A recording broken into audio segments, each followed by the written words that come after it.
Yan si Mitsubishi Mirage 2024 model. Ayan. Ayan. Ang ganda ng kanya. Ikotin. Ayan siya.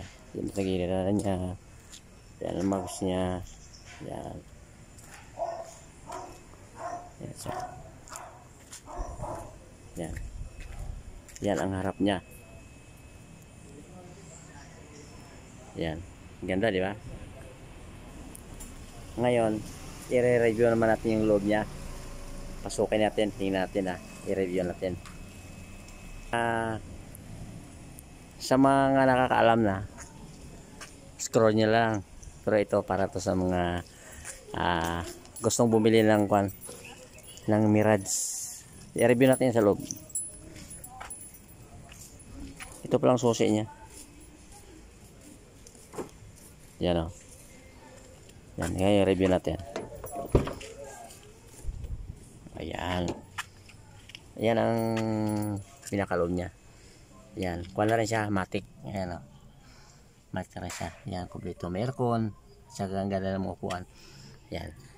Ayan. Ayan, diba? Kaya nakuha ko dito sa kanya na wala ko. Naengganyo ako. Ang sa likod na naman ako. Ito naman ang sa likod.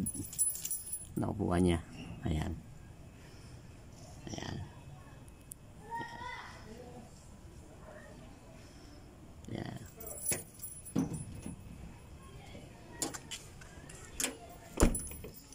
Kaya first time ko nito sa dinala.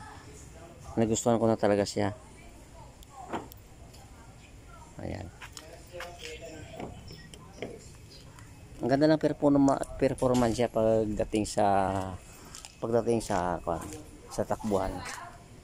Sa bagay hindi pa naman ako nakapag highway.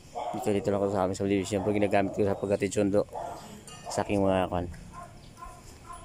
service. Ang ganda ng kanya. Ayan, talagang gustong-gusto ko talaga siya na ito sa bayaw ko to. Sa bayaw ko to na sasakyan na to. Ayan.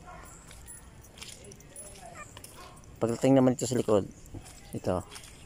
Ang laki guys ng kanyang compartment. Yan. Yun. Kanyang compartment, laki ano? Yan. Laki. Dito silalim yung kanya dito. Yun ang gulong niya. Ito naman yung trapal para sa kanya.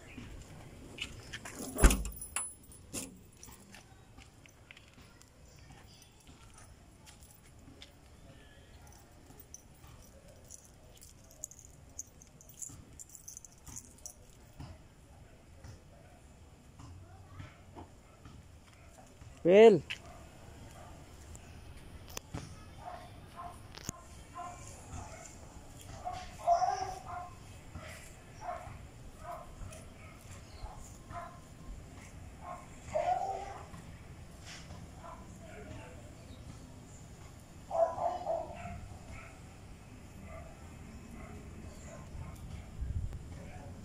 kaya kung nagustuhan niyo ang video ito, follow and share na lang Ayan.